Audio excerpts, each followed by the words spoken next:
A curiosidade científica que vamos desvendar hoje começa não em uma joalheria reluzente, mas sim no coração pulsante e radioativo de um reator nuclear. Poucas pessoas param para pensar que a base de um dos substitutos mais convincentes do diamante, aquele que é capaz de enganar até olhos treinados, é um metal que possui uma das resiliências mais extraordinárias da tabela periódica. Estamos falando do zircônio, o elemento que em sua forma pura não só resiste à corrosão brutal do vapor superaquecido e de ambientes ácidos, mas também possui uma baixa absorção de nêutrons, uma característica essencial que o torna o material de escolha para o revestimento do combustível nuclear, as chamadas varetas de combustível. Imagine a ironia. Um material que garante a segurança energética de milhões de pessoas é o mesmo material que, quimicamente alterado, gera um dilema ético e estético que movimenta bilhões no mercado de luxo. O zircônio, elemento de número 40 na tabela periódica, é um camaleão da química. De um lado, é o herói industrial, robusto, prateado e inquebrável, essencial na indústria aeroespacial, na fabricação de ligas metálicas ultra-resistentes e até mesmo em implantes médicos, dada sua biocompatibilidade quase perfeita com o corpo humano. Do outro lado, quando combinado com oxigênio para formar o óxido de zircônio, ou o 2, ele se transforma em algo completamente diferente, algo que a natureza em sua forma cúbica luta para produzir. A zircônia cúbica. E é este composto, o zircônia cúbica, que se tornou o mestre do disfarce, o principal ator na peça do falso diamante, que engana joalheiros. Mas calma, a história é mais complexa do que apenas uma simples fraude. Não estamos falando de um pedaço de vidro ou plástico. Estamos falando de um material que... uma obra-prima da engenharia de cristais. Uma invenção humana tão bem-sucedida que redefiniu o conceito de imitação. A fundação de tudo isso, o zircônio, não foi um elemento fácil de ser descoberto ou isolado. Por séculos, o zircão, um silicato de zircônio, que ocorre naturalmente, era conhecido. Mas o elemento puro permanecia um mistério, misturado com impurezas que o tornavam quebradiço e inutilizável. Foi somente no século XX que técnicas de purificação avançadas, como o famoso processo Kroll, permitiram isolar o zircônio metálico com a pureza necessária para aplicações nucleares. A partir daí, o caminho para o óxido de zircônio estabilizado, a zircônia cúbica, estava aberto. A grande sacada, a verdadeira virada que levou o zircônio do reator nuclear para a vitrine da joalheria, veio dos cientistas soviéticos, na década de 1970. Eles buscavam materiais refratários, capazes de suportar temperaturas altíssimas. O óxido de zircônio puro, quando resfriado, tem uma característica indesejada.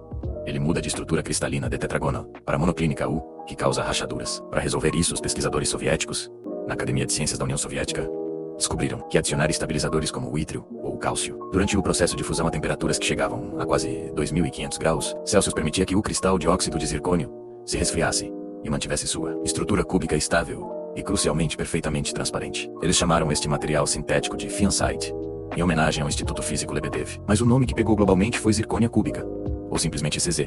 A entrada do CZ no mercado de joias foi um terremoto. Pela primeira vez na história, havia um material que não só se parecia com o diamante, mas que, em certos aspectos ópticos, o superava. A zircônia cúbica, diferentemente de imitações anteriores, tinha uma dureza impressionante, ficando em torno de 8 a 8,5 na escala de Mohs, perto do diamante, que é um 10. Mas o que realmente conquistou o público e ao mesmo tempo gerou a confusão no mercado foram suas propriedades de refração e dispersão. Vamos falar de ciência do brilho por um momento, porque isso é fundamental para entender a imitação. O que faz um diamante brilhar são dois fatores principais: o índice de refração e a dispersão. O índice de refração é a medida de quanto a luz é dobrada quando entra no material. O diamante tem um índice de refração de aproximadamente 2,42. A zircônia cúbica é ligeiramente mais baixa, cerca de 2,1 a 2,2. Isso significa que, se as lapidações forem idênticas, um diamante vai retornar mais luz branca, mais brilho. No entanto, o CZ compensa essa pequena desvantagem com a sua dispersão, ou o fogo, como é conhecido no jargão joalheiro. A dispersão é a capacidade de um cristal de separar a luz branca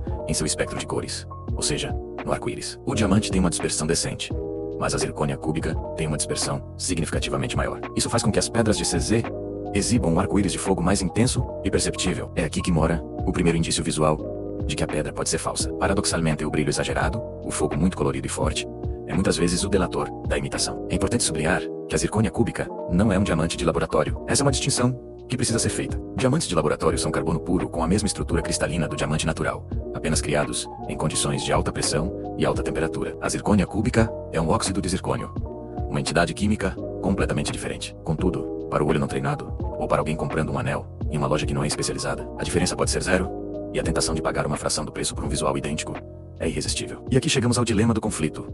O zircônio, ou melhor, sua forma cúbica, é realmente capaz de enganar joalheiros? A resposta é complexa.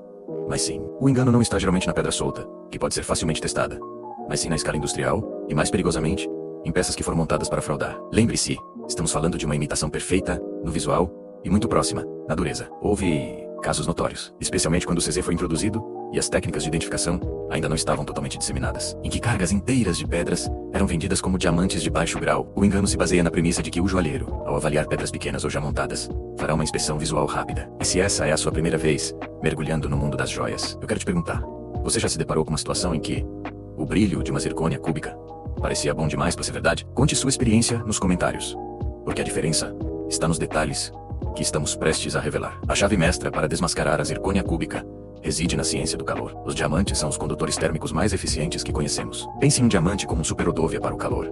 O calor viaja através dele quase instantaneamente. A zircônia cúbica, por outro lado, é um isolante térmico relativamente bom, como a cerâmica. Essa diferença é o calcanhar de Aquiles da imitação. Para identificar uma zircônia cúbica, o joalheiro moderno não depende apenas da visão. Ele usa um instrumento chamado testador de diamante ou testador térmico. Este aparelho mede a velocidade com que o calor se dissipa através da pedra. Quando a ponta aquecida do testador toca um diamante, o calor é rapidamente puxado para fora, e o aparelho registra a condutividade. Se a ponta toca uma zircônia cúbica, o calor não é dissipado, e o aparelho indica não diamante. Essa tecnologia que parece mágica é, na verdade, pura aplicação das propriedades únicas do carbono. Antes do desenvolvimento desses testadores modernos, havia truques mais simples, mas menos confiáveis. Um deles envolvia a respiração. Se você sopra sobre um diamante, o calor do seu hálito se dissipa quase instantaneamente, e o diamante permanece claro. Se você sopra sobre uma zircônia cúbica, ou até mesmo vidro, a condensação do seu hálito persiste na superfície por um momento, porque a pedra não consegue conduzir o calor para longe rapidamente. Outra grande diferença científica que os joalheiros experientes observam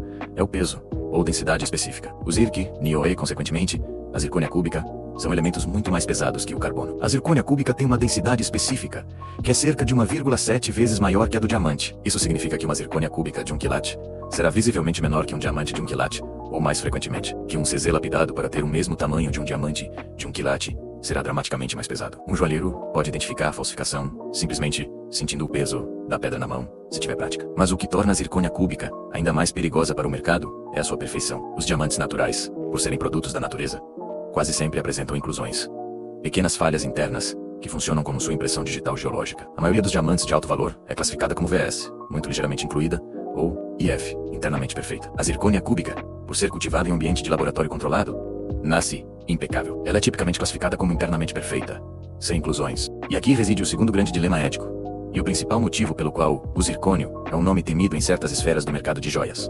A busca pela perfeição perfeita. Um diamante com 0 inclusões, de grandes dimensões, é raríssimo e custa uma fortuna astronômica. Uma zircônia cúbica, que é intrinsecamente perfeita, custa meros centavos. Isso levanta a questão: é ético, no mercado de joias, valorizar a falha natural em detrimento da perfeição científica? E, mais importante, você acredita que as lojas têm a obrigação de serem transparentes sobre a origem de todos os materiais usados, mesmo que a zircônia cúbica seja usada apenas como uma peça de demonstração? Comente a sua opinião sobre a ética da imitação. Voltando ao zircônio puro, ao seu estado metálico, é fascinante notar como esse elemento se tornou indispensável para o futuro da nossa tecnologia. Sua capacidade de ser biocompatível levou a ser usado em próteses de quadril, em coroas dentárias e até mesmo em ferramentas cirúrgicas. Sua resistência a altas temperaturas, que foi o que impulsionou a pesquisa para a criação da zircônia cúbica, continua a ser explorada em cerâmicas avançadas. A zircônia, em sua forma cerâmica, é tão dura e resistente ao desgaste que é utilizada em facas de cozinha que mantém o fio por anos e em componentes de motores que operam em ambientes extremos. O zircônio é, portanto,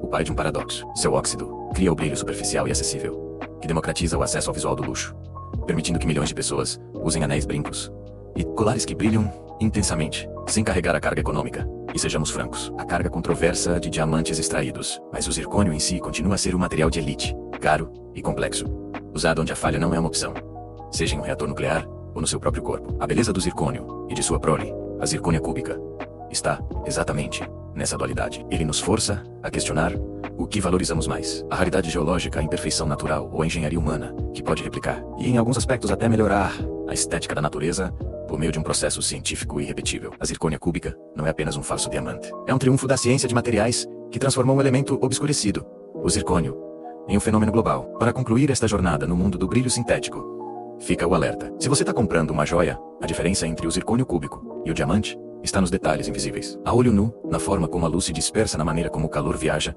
e, claro, na diferença abissal de preço. Nunca confie apenas na inspeção visual. O zircônio cúbico é a prova viva de que no mundo dos cristais, nem tudo que brilha é carbono. E que a ciência da imitação atingiu um nível de sofisticação que exige que nós, consumidores e entusiastas, estejamos sempre um passo à frente. Se você gostou de mergulhar nessa ciência por trás do brilho e da fraude, não se esqueça de curtir este vídeo e se inscrever no canal para mais conteúdo que desvenda os mistérios do nosso mundo. E para fechar, deixe aqui nos comentários qual outro material de imitação você gostaria que analisássemos em detalhes. Pode ser o Moissanite, o Rutilo ou até mesmo o Vidro Flint. Eu vejo vocês na próxima, onde continuaremos a desvendar os segredos dos elementos que nos rodeiam.